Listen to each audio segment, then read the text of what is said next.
Friends, ಇಲ್ಲಿ ನೋಡ್ತಾ ಇದ್ದೀರಿ ಅಧಿಸೂಚನೆ. ಈ ಒಂದು ನೋಟಿಫಿಕೇಶನ್ ಏನಿದೆಯಪ್ಪ ಅಂತಂದರೆ, ಮೊದಲ ಸುತ್ತಿನ ಸೀಟು ಹಂಚಿಕೆ ಪ್ರಾರಂಭಿಸುವ ಕುರಿತು ಅಂತಿದೆ. ವೈದ್ಯಕೀಯ, ದಂತವೈದ್ಯಕೀಯ ಮತ್ತು ಆಯುಷ್ ಕೋರ್ಸ್ಗಳ ಪ್ರವೇಶ ಸಂಬಂಧಿಸಿದಂತೆ 3/5/2026 ನಡೆಸಿದ ನೀಟ್ ಪರೀಕ್ಷೆ ವಿವಿಧ ಕಾರಣಗಳಿಂದ ರದ್ದಾಗಿತ್ತು. 21/6/2020ಗೆ ಮರುಪರೀಕ್ಷೆ ಅಂದರೆ ನಾಳೆಗೆ NTA ಅವರು ನಡೆಸುವುದರಿಂದ ನೀಟ್ ಪರೀಕ್ಷೆ ಪ್ರಕಟಿಸುವುದು ವಿಳಂಬ ಸಾಧ್ಯತೆ ಇರುತ್ತದೆ. ಓಕೆ, ಅವ್ರದ್ದು ನೀಟ್ ಬಗ್ಗೆ ಒಂದು ಲೈನ್ ಹೇಳಿದರು. ನೆಕ್ಸ್ಟ್, ಇತರೆ ಕೋರ್ಸ್ಗಳಿಗೆ ಅಂದರೆ ಇಂಜಿನಿಯರಿಂಗು, ಯೋಗ, ನ್ಯಾಚುರೋಪತಿ, ಪಶುವೈದ್ಯಕೀಯ, ಸಂಗೋಪನೆ ಮತ್ತು ಕೃಷಿ ವಿಜ್ಞಾನ, BSc ನರ್ಸಿಂಗ್ ಮುಂತಾದ ಕೋರ್ಸ್ಗಳಿಗೆ ಪ್ರವೇಶ ಬಯಸುವ ರಾಜ್ಯದ ಮೆರಿಟ್ ವಿದ್ಯಾರ್ಥಿಗಳಿಗೆ ಅನುಕೂಲವಾಗದಂತೆ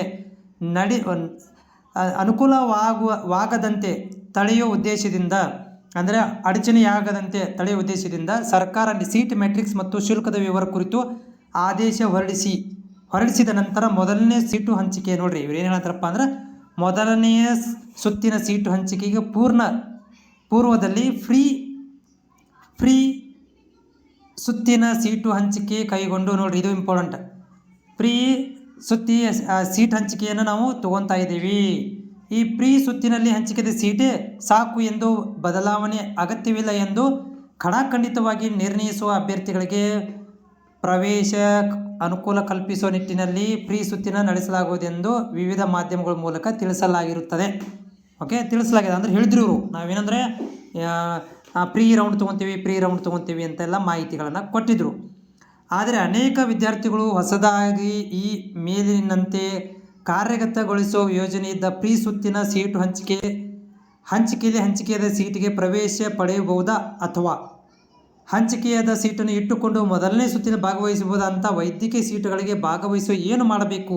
ಶುಲ್ಕ ಪಾವತಿ ಮಾಡಿ ಭಾಗವಹಿಸಬೇಕಾ ಅಥವಾ ಮೊದಲನೇ ಸುತ್ತಿಗೆ ನೇರವಾಗಿ ಇತ್ಯಾದಿ ಕಾರಣಗಳು ನೋಡ್ರಿ. ಈ ವಿದ್ಯಾರ್ಥಿಗಳು ಕೇಳಕ್ಕೆ ಕುಂತು ಭಾಳಷ್ಟು ಕ್ವಶನ್ಗಳನ್ನು, ಅಲ್ರಿ ಸರ ನೀವು ಪ್ರೇ ರೌಂಡ್ ಅಂದ್ರಿ, ನಮಗೆ ಅದನ್ನು ಬ್ಯಾಡಾಗಿತ್ತು, ಅದನ್ನು ಹೋಲ್ಡ್ ಮಾಡ್ಬೋದಾ ಅಥವಾ ಪೇಮೆಂಟ್ ಮಾಡಬೇಕಾ, ಪೇಮೆಂಟ್ ಮಾಡಬಾರ್ದಾ, ಇವೆಲ್ಲನೂ ಕ್ವಶನ್ ಕೇಳಕ್ಕೆ ಕುಂತು. ಸೊ ಕ್ವಶನ್ ಕೇಳಿದ್ದಕ್ಕೆ ಅವ್ರು ಏನಂದ್ರೆ, ಪ್ರಾಧಿಕಾರದಿಂದ ಆಯೋಜಿಸಿದ ವಿವಿಧ ಕಾರ್ಯಗಳಲ್ಲಿ ಇದೇ ರೀತಿ ಪ್ರಶ್ನೆಗಳು ಅಭ್ಯರ್ಥಿಗಳು ಕೇಳಿರುತ್ತಾರೆ ಮತ್ತು ಒಂದಷ್ಟು ಕಾರ್ಯಕ್ರಮಗಳಲ್ಲಿ ಸೇಮ್ ಪ್ರಶ್ನೆಗಳನ್ನು ಕೇಳಿದ್ದಾರೆ. ಅದಕ್ಕೆ ಫ್ರೀ ಸುತ್ತಿನ ಹಂಚಿಕೆಯಾದ ನಂತರ ಆಗಬಹುದಾದ ಪರಿಣಾಮ ಬಗ್ಗೆ ವಿದ್ಯಾರ್ಥಿಗಳಿಗೆ ತಿಳಿಯಪಡಿಸೋದು ಕಷ್ಟ ಸಾಧ್ಯ. ಹೀಗಾಗಿ ಅವರು ಏನು ಮಾಡಕ್ಕೆ ಕುಂತಾರಪ್ಪ ಅಂದ್ರೆ, ಚಾಯ್ಸ್ಗಳ ಆಯ್ಕೆ, ಶುಲ್ಕ ಪಾವತಿ, ಫ್ರೀ ಸುತ್ತಿನ ಹಂಚಿಕೆಯಾದ ಸೀಟು ಹಂಚಿಕೆ ಇಟ್ಟುಕೊಳ್ಳದೆ ಮೊದಲನೇ ಸುತ್ತಿನಲ್ಲಿ ಭಾಗವಹಿಸುವುದು ಇತ್ಯಾದಿ.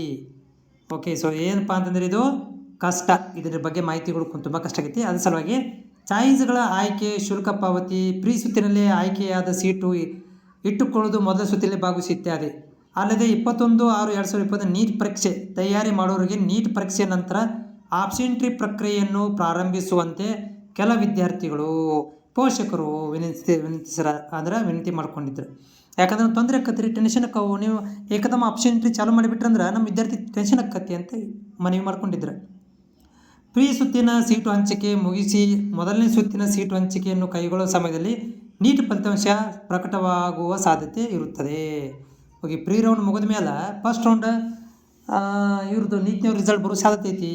ಈ ಮೇಲಿನ ಕಾರಣಗಳಿಂದ ಫ್ರೀ ಸುತ್ತಿನ ಸೀಟ್ ಹಂಚಿಕೆ ಪ್ರಕ್ರಿಯೆ ನಡೆಸುವುದನ್ನು ಕೈಬಿಟ್ಟು ವಿದ್ಯಾರ್ಥಿಗಳ ಹಿತದೃಷ್ಟಿಯಿಂದ ಮತ್ತು ಆ್ಯಸ್ ಇಟ್ ಈಸ್ ಫಸ್ಟ್ ರೌಂಡನ್ನು ಮಾಡಾಕುಂತೀವಿ ಅಂತ ಹೇಳಕ್ಕೆ ಕುಂತಾರೆ.